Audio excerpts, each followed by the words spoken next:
شێرپەنجەی مەمک یەکێکە لە جۆرەکانی نەخۆشی شێرپەنجە کە تووشی هەردوو ڕەگەزی ژنان و پیاوان دەبێت. بەڵام زۆربەی تووشبووانی ئەم نەخۆشیە ژنانن.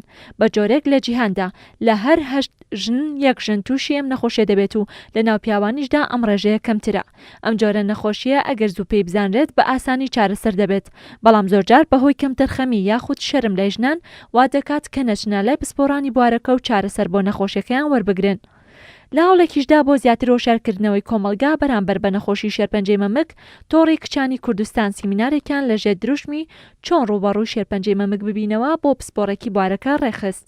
ئێمە وەکو تۆڕی کچانی کوردستان لە زنجیرە چالاکی مانگی دەی ڕوبەرەبوونەوەی نەخۆشی شێرپەنجە هەستان زنجیرە چالاکیە بە هاوکاری زانکۆی سلێمانی و نەخۆشخانەی هیوە بەڵکو ببینە ڕێگەیەک بۆ ڕێنیشاندەری بەداخەوە ئەم نەخۆشیە زیاتر ڕوبەڕوو و ڕێی خانمان نەگرێتەوە ببین بە تەوعیەیە کە خۆتان نەزان لە سەرەتای ئەم نەخۆشیە ئیشەڵا ڕوبەڕووی هیچ خانمێک نابێتەوە.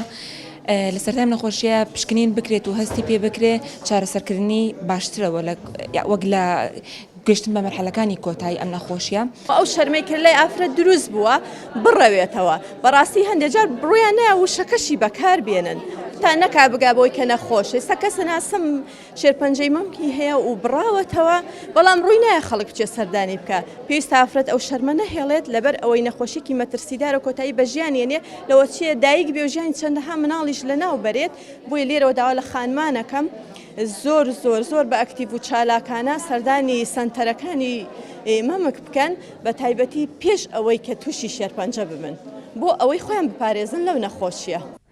نەخۆشیە شێرپەنجەیەکان بەگشتی و شێرپەنجەی مەمک بە تایبەتی نەخۆشیێکی کوشندە نین و پسپۆڕانی ئەو بوارە دڵنیایی دەدەنە هاوڵاتیان و نەخۆشان کە سەرجەم جۆرەکانی شێرپەنجە چارەسەریان هەیە و لە نێویشیاندا چارەسەری نەخۆشی شێرپەنجەی مەمک کە چارەسەری لە جۆرەکانی دیکەی شێرپەنجە ئاسانترە بە تایبەت لە هەنگاوەکانی سەرەتادا. هەر بۆیە داوا لە ژنان و پیاوان دەکات کە پشکنین بۆ خۆیان ئەنجام بدەن بۆ زووتر دەستنیشانکردنی نەخۆشیەکەیان. نەخێر نەخۆشیێکی کوژدەر نییە. من زۆربەی کاتەکان کە نەخۆشی شێرپەنجەی مەمکێکم بۆیەت زۆر پێم خۆشترەوە گلەوەی کە نەخۆشی شێرپەنجەی بەشێکی تری لەشم بۆیە چکە ئەمەلی چاکبوونەوەیان زۆرە ئەگەر بڵاویش ببێتەوە. بەپێی ئامارێکی بەڕێوەبەرایەتی گشتی تەندروستی سلێمانی لە نۆمانگی سەرەتای ئەم ساڵدا 435 توش بوو بە نەخۆشی شێرپەنجەی مەمک تۆمار کراون لە نەخۆشخانەی هیوا و لە زۆربەی وڵاتانی جیهاندا هەر لە تەمەنی 30 ساڵیەوە چاودێری بۆ هەرگرەیەکی ناومەمکی پیاوان و ژنان دەست پێ دەکات تا لە زووترین کاتدا ئەم گریانە بخرێتە ژێر چاودێری و ئەگەر پێویستیان بە چارەسەرکردن و دەرمانی پزیشکی بێت بۆیان ئەنجام بدرێت. ڕێزان محەممەد، کورسات نیوز، سلێمانی.